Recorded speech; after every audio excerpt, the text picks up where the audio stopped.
get crazy when the mic round. No sense of getting hyped now. What is up, OakLife Familia? It is, I forgot the three of our names. It is Chris, Craig, Gina, I don't know, but all three of us are here for another Roots and Branches, and we are celebrating, yes, Gina Norman, the spiritual formation intern, has completed the requirement, and it's a graduation of sorts. Woo! I don't know, but yay, 3 cheers, yip, yip, hooray, yip, hooray, and yip, hooray. So, Chris, Yes. you got some conversation items. We want to have this chat with Gina. So you're on deck, Chris, but Gina, how are you doing right now? I'm doing pretty good. Yeah, I know. My internship technically is ending in a week or two, and this is sort of my last day meeting with you both, which is sort of sad. I always wanted to be in meetings, and now it has to end.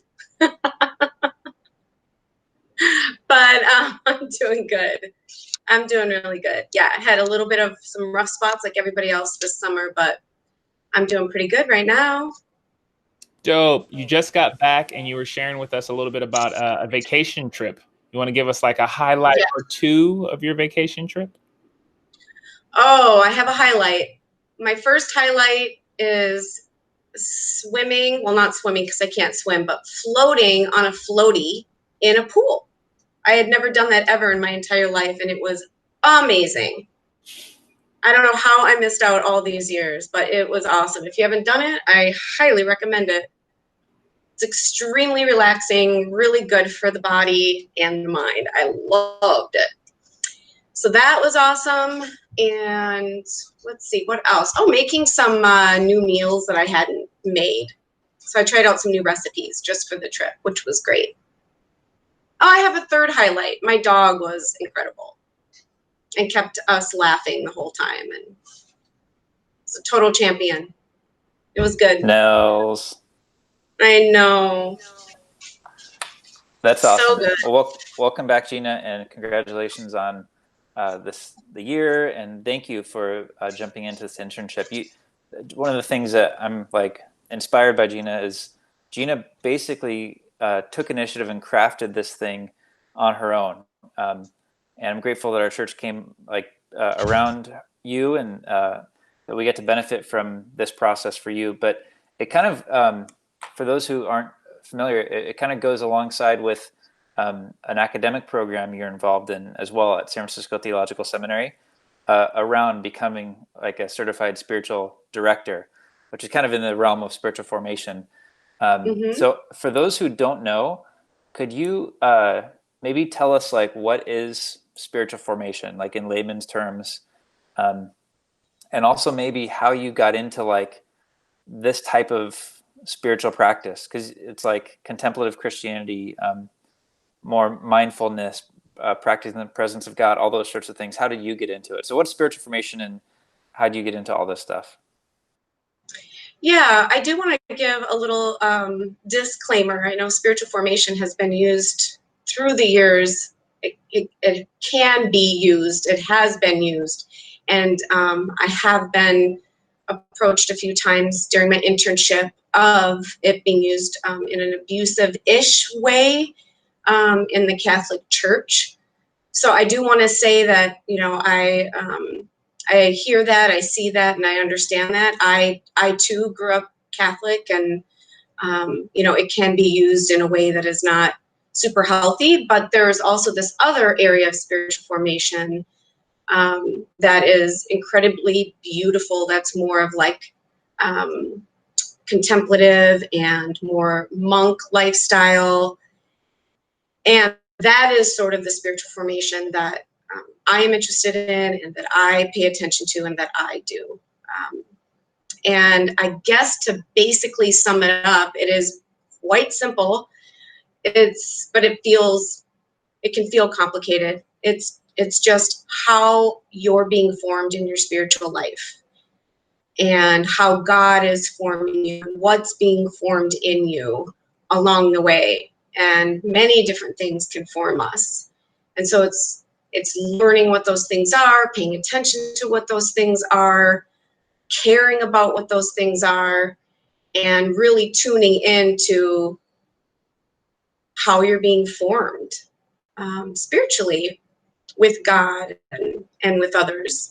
And I think my little baby in it has been, where the name with group came from was being with God, being with self, and being with others. That's sort of my sweet spot. Learning to be comfortable with those three people, if you will.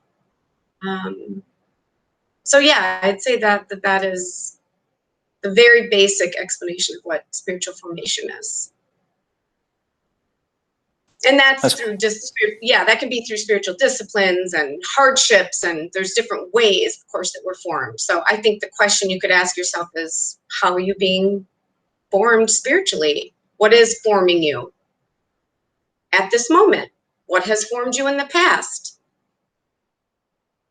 And over the years, yeah, that's great. I like that definition. It's, like you said, so simple. And there's so many, like, over the years, people have developed different practices, like you're saying, like that help form you with intentionality. How did you get into it? Like, talk about that. Like, how do you get into this type of Christianity, if you will?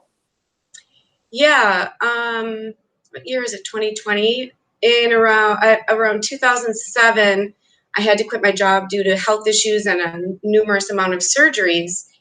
And I basically thought I was a useless Christian because I had this sort of old view of Christianity, if you will, even though I had only been a Christian for like 6 years before that happened, that I had to be out. If I wasn't out doing the things or having the ministry, or it didn't look a certain way, then I wasn't good enough for God, and I wasn't good enough to even be a Christian. And my pastor at the time said, you just need to read Brother Lawrence's Practicing the Presence of God. And I had never heard of him at all. And I read that book. You can read it in a week. Other people might be able to read it in a day. But and he is a monk that just did dishes. That was his job, and that was his offering to God. And at that, in those years, I couldn't even really do the dishes sometimes. I was lucky if I could sit up on the couch. So what Brother Lawrence taught me was that no matter what I'm going through, or physically, mentally, or emotionally, even if I can just get enough in me to sit up on the couch, then that's my offering for God. I can just tell God I love God, and I can, sort of use my life in other ways that might not look so profound, but are profound. Like, I eventually was able to get on this path of making banana bread for my daughter at the time and her friends, and they looked forward to that after school every day, and taught them about things about God, and they wanted to hear and listen, and talk to them about their emotions. And that isn't how I envisioned my Christian walk, but it ended up being really beautiful. And I wasn't being defined by my circumstances. I was sort of like meeting myself and God where I was at in my circumstances. And that path started helping me, from Brother Lawrence to Henry Nouwen to Thomas Merton and all of the greats. I basically didn't feel useless anymore. I felt like I could just be instead of do, and that was enough. So that's sort of how I got started on this path of what are these disciplines, and who are these monks, and what are they talking about, and what is contemplation. And that sort of saved me back then. And then I just continued that way of life over the last sort of 13 years, really. It's really beautiful. It's like you were forced into monastic life by your circumstances on your couch. Yeah, and I was so mad. And I was just like, why did I even become a Christian? This is a joke. I can't do anything. I can't even be a good mom. I can't be a good wife. But I was following this, thing that a lot of us are wrapped up in, this evangelical sort of white stereotypical Christianity that we're all brought into. A lot of us are brought into, and we just think it looks a certain way, and then God sort of explodes it, and then it kind of becomes something else and takes on a life of its own. But all along, the whole point is just being with God and focusing on your relationship with God. Church or no church, job or no job, walking or no walking, whatever you can do, you can always be with God. Yeah. That's good. I dig that. I really like that. And I think you mentioned it when you were describing the definition of spiritual formation, is that it's so simple. Like the idea of being with God, it's almost too simple. It's for anybody who plays basketball, like a layup is the easiest thing you can do, and it's like the most missed thing because it's so easy. It's almost too easy, right? That's good. I really like that. For some perspective on what this experience of spiritual formation, like how it's developed you, how it's changed you, and thank you for sharing, because that was definitely from a really like vulnerable like experience that could have broken other individuals, has broken some individuals, but it's something that has built you and built your connection with the divine. That's awesome. How have you like taken that and applied it to like this internship at OakLife? I know a lot of what you've done isn't necessarily like front and center. Some of it is, but some of it's not. So just kind of like getting the OakLifers a peek into what this process has been over the past year. What has that been for you, being an intern at OakLife and all that good stuff? So how I've used sort of my lifestyle in my internship, and like what I have with OakLife and in that. Is that 100%? You got it. Yeah, I mean, I think one of the main ways has been doing the group once a month, because I've been able to sort of start with some basics and explain and share. What's the word I'm looking for? Not categories, but different parts of that kind of life and spiritual formation. So, for instance, we started, I think the very first group we had was an introduction to solitude. And that was, we read a Henry Nouwen chapter out loud. There were so many tears in the room. There was so much comfort. That comes from the most incredible book called The Only Necessary Thing. And it's a book on prayer, and his chapter on solitude is so incredibly beautiful. But that just gave people a little synopsis, and it doesn't feel scary like, oh, solitude, that means I'm lonely and isolated and alone. So it kind of gave people a paradigm shift of how just the very basics of solitude start. And then in each group, then I would give my experience with being in solitude and how that looked for me. And then like the next month we did like an introduction to contemplation, and we watched a video. And then again, I gave my, story or a small experience, but everyone got to hear from each other. And so I think that is sort of the main ways that people might have seen, if they were in the group, was sort of the different categories within spiritual formation and the disciplines. I also wrote a blog post, a couple blog posts maybe, on the very basics also. So if anyone has missed that, you can go to the website and check that out. And that gives a really basic synopsis also of spiritual formation. I also think sprinkled throughout the services throughout the last year, I think it's been beautiful. I've heard other people say they've really enjoyed it. doing extra couple prayer circles. We did a lot more prayer, I think, during services in a lot of creative ways. During the worship and prayer at Chapter 510. Hard to believe we ever did that, but I think that, and like all the other gatherings, Thanksgiving. And so that was a really cool opportunity and a really good experience. So hopefully people noticed in those areas too. And I did speak a few times too, which weren't necessarily, I guess, on spiritual formation, but yeah. And it's a lot. I will add real quick, I think just being present, is, hopefully just meeting a need, reducing any kind of suffering. Not necessarily a mentor. That word is maybe not existent anymore, or there's different, definitions for it. But I think my favorite thing is just to be present with people.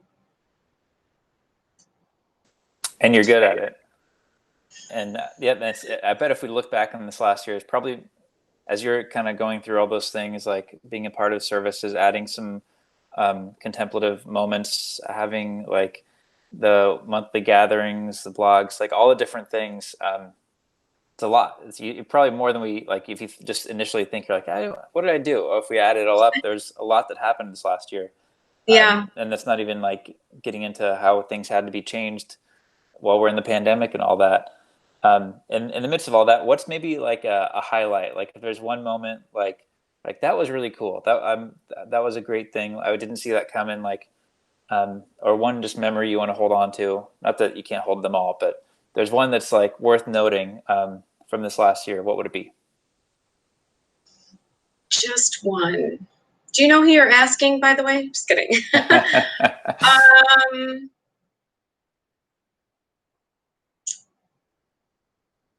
I think there have been, I'd say, top 3, but I will have to choose the one right after COVID hit, and I led a prayer circle online, and I think there were 16, 17 of us, and it was just incredibly beautiful. And just being able to sit with one another, and I mean, you both know what that's like, and a lot of us do at OakLife, and just seeing and hearing and feeling where people were at. And I had some things organized, and I did get to all of those things. And when you're facilitating, you always wonder, like, is this even like doing anything, or is this lame, or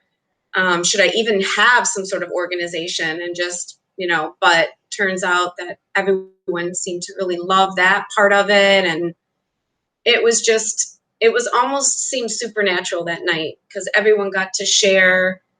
There was no like, one person taking up too much space, and it was just it was a huge highlight. I felt very honored that people would trust me right after something like that would happen, and let me share also.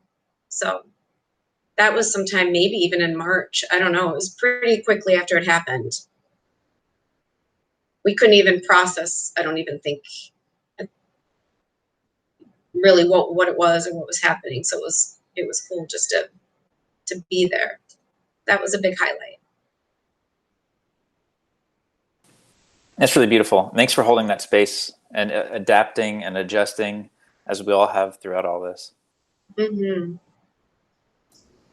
Yeah, that's really big, and it's almost interesting how much has changed, because you were talking about a lot of in-person stuff with spiritual formation, a lot of the gatherings and the meetings, and then you're like, okay, well, right after COVID hit, and you're kind of taking away that in-person-ness. There was still that beautiful moment, one of the highlighting moments. of being together. Yeah.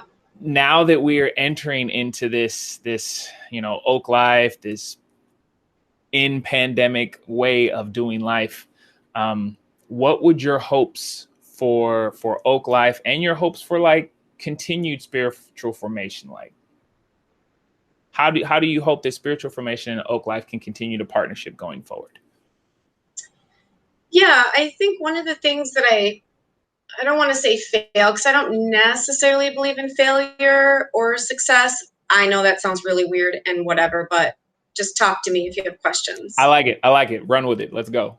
So, but if I did use that word, I would feel like I did fail the community in the sense of not focusing more on what being with yourself, being with God, and being with others is like. And I think that is such a cool framework, and there's a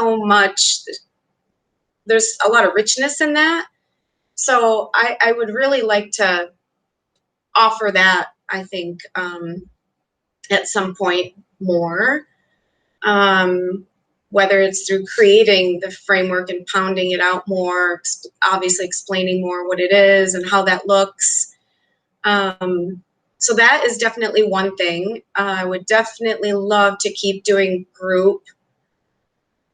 It'll probably shift maybe to a book. I'm not really sure. I would love to hear from the community. I would love to know if someone wants to tell me how they're being formed spiritually. How has the pandemic formed you spiritually? I would love to know what are people's spiritual needs. There are so many, and they're all so different and vast, and they change all the time too. So maybe hearing from the community too, somehow, some way, would be really cool, because I love connecting and hearing that, and I love asking questions and answering questions.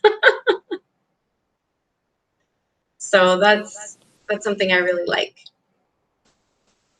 That's awesome. Well, on behalf of the church, thank you, Gina, for entering into this with us. And thank you for blessing us, for leading us, for shaping us, for inviting us as a church into deeper relationship with self, God, and others. The beautiful thing here is that, at least in the short term, you're not going anywhere. So it's not a goodbye; it's a celebration and a chance to continue the journey together. So if you're watching this and you want to connect with Gina, by all means, go for it. Gina is one of the best people you can go to for books, especially on this subject or subjects related to this. So always feel free to reach out if you want to ask her what her favorite Henry Nouwen book is, or even the stuff like when we're talking recently, a lot of the stuff you're doing right now is on your own work around racism and justice and knowing your place in the world and where God is in the midst of that. And I know just hearing you reflect on all that, I know God's doing a lot of stuff in you in this moment, as I think a lot of us are experiencing. So by all means, feel free to reach out to Gina. And thank you, Gina, for everything. Good job. Well, thank you. You guys have been awesome. It's been a really awesome journey, and I thank you for the opportunity. And you basically helped me be able to get accepted into seminary with no college degree. So not everyone would do that. So props to OakLife. Thank you so much for that opportunity. I did want to give a tiny plug. The book that I'm thinking of continuing, I'll just read it because I'm bad with cameras and technology, but it's Barbara L. Peacock, and it's called Soul Care in African American Practice. So it's basically spiritual formation and spiritual disciplines, but through an African American practice. And she uses all the greats: Frederick Douglass, Martin Luther King, Rosa Parks, Dr. Renita Weems. So that is the book that most likely I think that we will move forward doing. And this is kind of what it looks like if you can see it on your end. But Barbara L. Peacock. But see me if you have an interest in that. Awesome. And I did want to give a little shout out to everyone who encouraged me and supported me. Those that weren't able to come to group were always incredibly kind and gracious and encouraging about, why they couldn't come or whatever the reason was. But people were always asking me how things were going and what I was up to, and the people that came to group, thank you for that solidarity, and thank you for helping me with prayer throughout the year. You know who you are, people. I'm not going to mention names because I'll probably forget, but you know who you are and how much you helped me. And I just want to thank the community for coming around me and encouraging me and helping me too. That's been a huge gift to me. That is awesome. Yeah. The OakLife community for sure is a gift and a blessing and a beautiful place. And it's because of moments like this, moments like all of the ones in which you shared. And you have been a beautiful aspect to this community, Gina. So we thank you for that. For sure, as Chris said, this is not the end, but it is the end of this episode. So yeah, I'll see you Sunday. If you want to reach out to Gina, information will be in the description below. And so will the reference to the book. And you guys are awesome. This is Craigina. I think that's our name, all three of us. Craigina signing off. Craigina. Not your best work, Craig. Thanks, Gina. Thanks, guys.